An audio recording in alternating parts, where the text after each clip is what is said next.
Bom, qual o seu nome? Zaqueu de Favre Cristiano, É sua idade? 32 anos.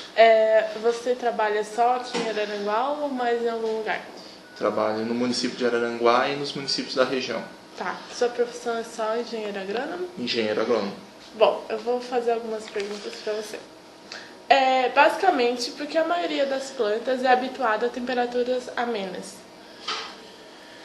Não é que a maioria das plantas é habituada. As que nós mais cultivamos são que nós mais temos a tradição de cultivar e geralmente vieram da Europa. Então, por isso que elas são mais de clima ameno.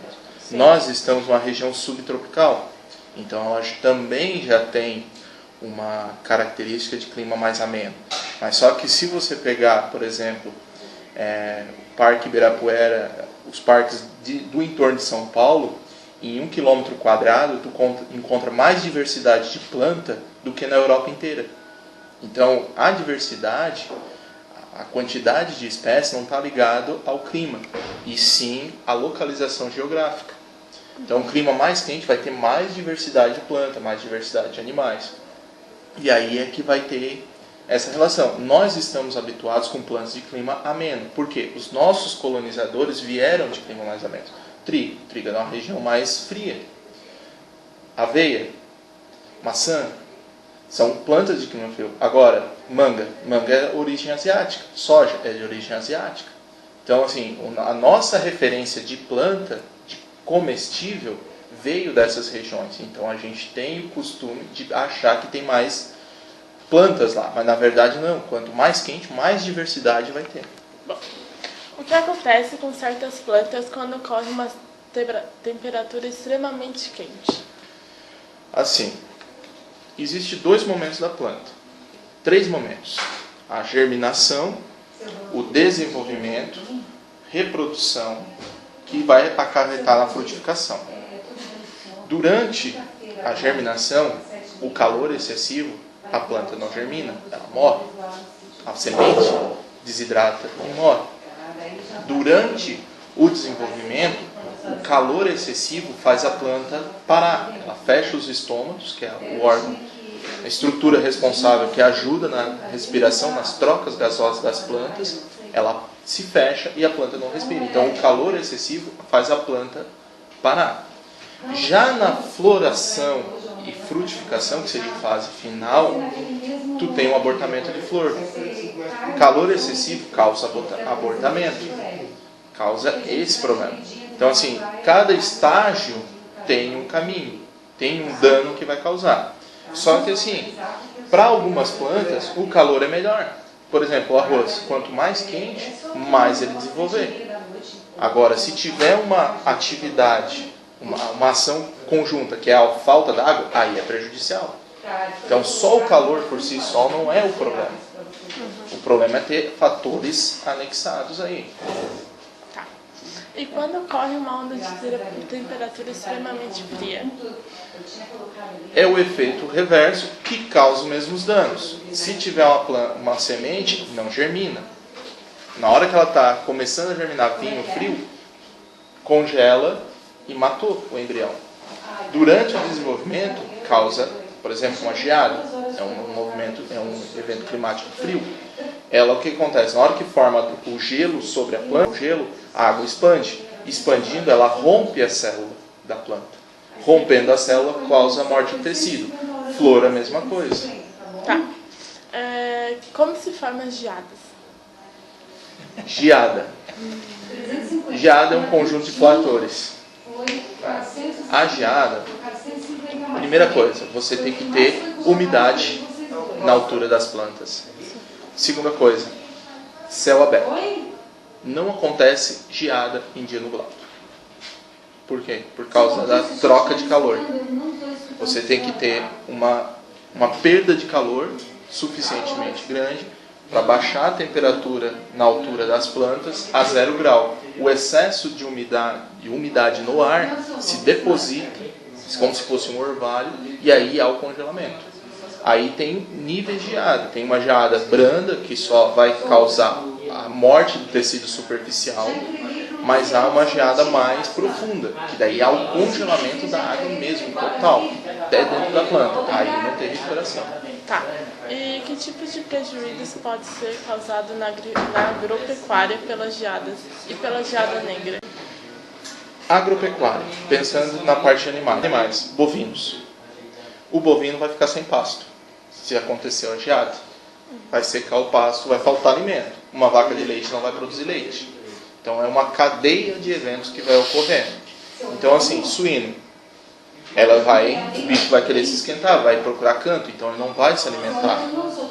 Então tudo isso, para os animais, vamos dizer assim, o básico que está envolvido é a redução na alimentação, ausência de alimentos, períodos com falta de alimento.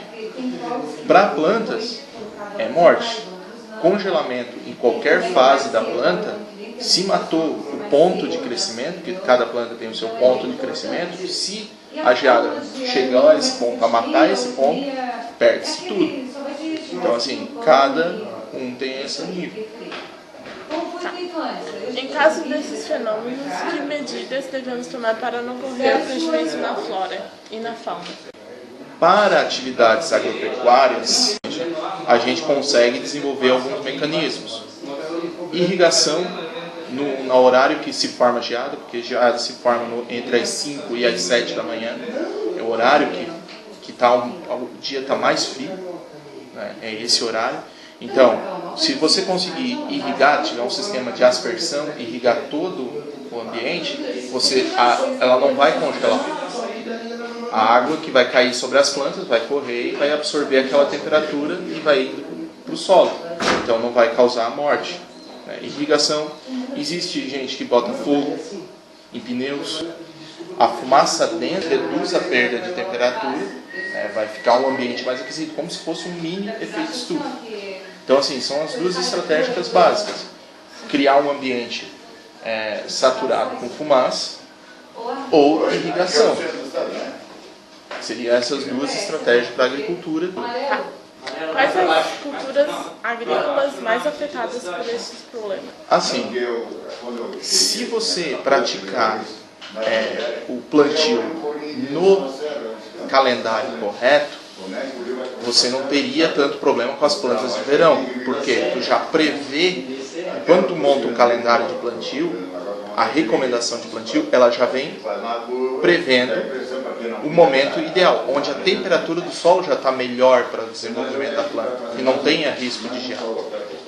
Já começa a se prever uma época de plantio pensando nisso e pensando nos momentos onde a planta vai ter uma maior demanda de ambiente, se não vai ter evento climático naquele período. Por exemplo, arroz. Arroz, o que a gente tem que se preocupar? Não pode ter temperatura abaixo de 17 graus na época da floração. Então, o que a gente estuda na parte de agronomia? Qual é o período do ano que tem essa ocorrência? Geralmente, vamos dizer assim, isso é estudado, já tem modelos desenvolvidos para isso. Mas imagina assim, a entrada de frente fria, ela entra no verão também. Então tem um período que ela dá maior ocorrência. Então a gente não pode fazer a época de floração do arroz coincidir com essa chance maior de ocorrer desse frio. Então a gente já prevê uma época de plantio lá no começo. Então para as plantas de verão não teria problema se tu plantasse no período correto. Só que a gente percorrendo aqui a região, tem gente que planta arroz, por exemplo, e milho em julho, fumo em maio. Se pegar uma geada negra, mata tudo. Eu me lembro de quando era pequeno de ter geada em dia 5 de agosto, 6 de agosto, dia 10 de agosto. Com isso, se pegar uma planta recém-saída do solo, uma geada, mata. Porque ela não vai ter todo o arcabouço para se proteger. Bom, a gente pode encontrar alguns aspectos positivos nessas temperaturas extremamente quentes e frias? Aspecto positivo vai ter. Por exemplo, uma temperatura um pouco mais elevada, tu aumenta o desenvolvimento da planta. Temperatura extrema, em certos momentos, não é adequada. Então, assim, tudo é relativo, vai depender. Para o desenvolvimento da planta, se tiver arroz com calor, a gente sempre fala, arroz é sol na cabeça e água no pé. Para o arroz, para a planta do arroz é isso. Tendo água embaixo e tendo calor, ele cresce muito mais rápido. Entendeu? Então, cada planta vai ter uma resposta para o ambiente. Entendeu? Então, assim, cada uma vai se desenvolver por um caminho. Cada uma vai se desenvolver por um caminho. Se tem pontos positivos? Tem. Mas que esses pontos positivos são bons em todos os momentos que da vida da planta? Não. Entendeu? Aí é que está o problema do efeito climático, né, do aquecimento. O problema não é ter o aquecimento, e sim ter o evento extremo. Esse é o maior problema. Aí é que está o X da questão. Que o evento extremo é que é o prejudicial. Se a planta, vamos dizer assim, levemente crescer em 100 anos a temperatura meio grau, não vai ter problema subir a temperatura. A planta vai se adaptar mais do que a gente. Nós vamos morrer pedindo ar-condicionado. O problema está no movimento, no evento extremo.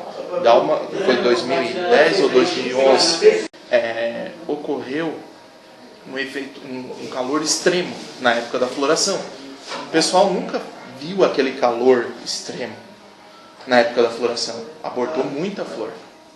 Derrubou a produção. No ano passado, ano retrasado, deu um calorão no Natal para a planta. Beleza. O problema estava na falta d'água. Aí quando associou, é que deu problema maior na lavoura. Então, assim, as plantas ou animais, o sistema biológico ele não é um sistema matemático, 1 mais 1 é igual a 2. Ela vai responder de várias formas diferentes.